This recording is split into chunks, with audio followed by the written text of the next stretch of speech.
बीजम माम सर्वभूतानाम, संसार के समस्त प्राणियों में मैं ही निवास कर रहा हूं। अगर कभी आप भरोच गए हो, आपने वो वड़ का झाड़ देखा होगा। कभी आप कलकत्ता गए हो तो आपने बोटेनिकल गार्डन में वो बहुत बड़ा विशाल वटवृक्ष देखा होगा।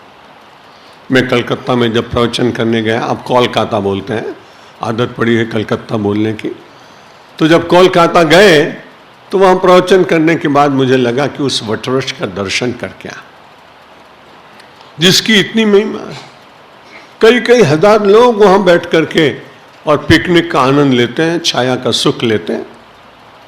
वहां के माली से मैंने पूछा, इतना विशाल ये है, इसमें इसका मूल कहाँ है? उसने कहा, महाराज ये बड़ा कठिन प्रश्न है, क्योंकि इसकी शाखाएं ही इतनी बड़ी हो गई हैं कि इसमें से पता लगाना ही कठिन है कि मूल कहाँ है और शाखा कहाँ है। भारतीय धर्म भी अनेक शाखाओं में होने के बाद कोई नहीं कह सकता है कि इसका मूल कहाँ है, इसकी शाखा कहाँ है।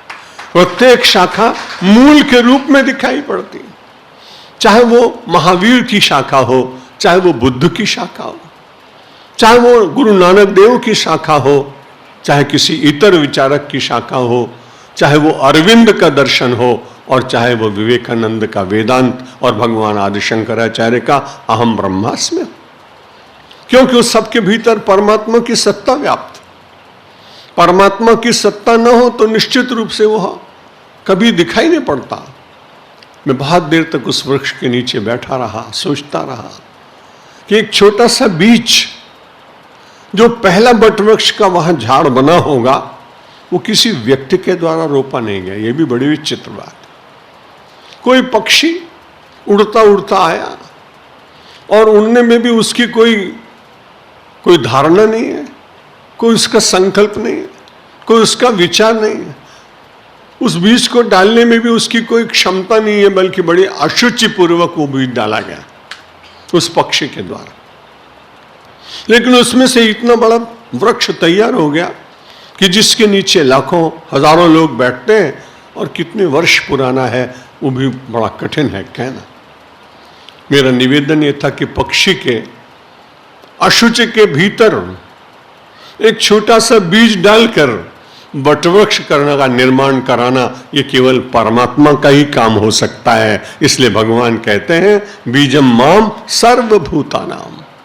संसार में प्रत्येक वस्तु के भीतर, प्रत्येक प्राणी के भीतर वह बीज रूप से विराजमान। कई लोग प्रश्न करते हैं कि जब सब में विराजमान है तो परमात्मा का स्वरूप तो बिल्कुल सरल होना चाहिए, लेकिन जब सांप के भीतर विराजमान है तो डसता है, सिंह के ऊपर विराजमान है तो झपट्टा मारता है, अन्य पशुओं के भीतर है तो उसे हिंसा करता है। तब परमात्मा ऐसा कैसे हो सकता है? कुछ तार्किक लोग ऐसा प्रश्न करते हैं। तो परमात्मा ने कहा कि ये संसार की विविधता को जीवित रखने के लिए परमेश्वर ने ही अपने उसी बीज के द्वारा इस सारे संसार को बहुत आनंदमय रखने के लिए, और कभी कभी उनका भी महत्व है जिनका मैंने नाम लिया, वे भी इस सृष्टि में कहीं ना कहीं अपना उपयोग रखते हैं जिसको हम और आप नहीं जानते हैं। हमारे यहाँ उत्तर प्रदेश में आजकल श्रावण का महीना चल रहा है। भारत माता मंदिर के सामने कई छोटे छोटे लोग और बीन बजाते हैं और अपनी छाबड़ी में से नाग देवता का दर्शन कराते हैं।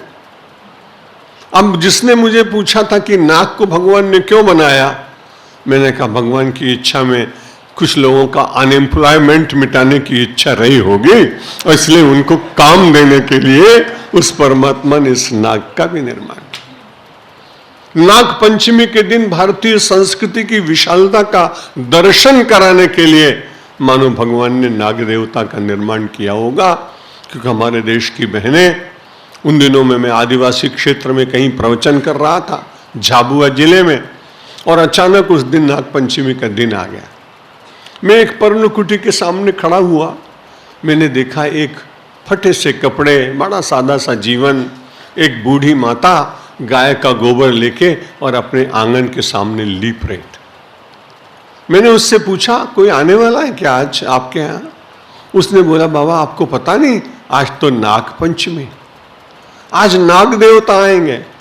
अभी मैं मिट्टी का प्याला रखूंगी और उस पवाले में दूध डालूंगी, फिर भगवान से प्रार्थना करूंगी कि शंकर जी महाराज आपके दर्शन तो हो नहीं सकते, कैलाश से आप उतर कर आ नहीं सकते, तो अपने पार्षद को तो भेजो, कम से कम मुझ गरीब के घर के द्वार पर रखा हुआ ये दुग्ध पान करके वो चला जाए।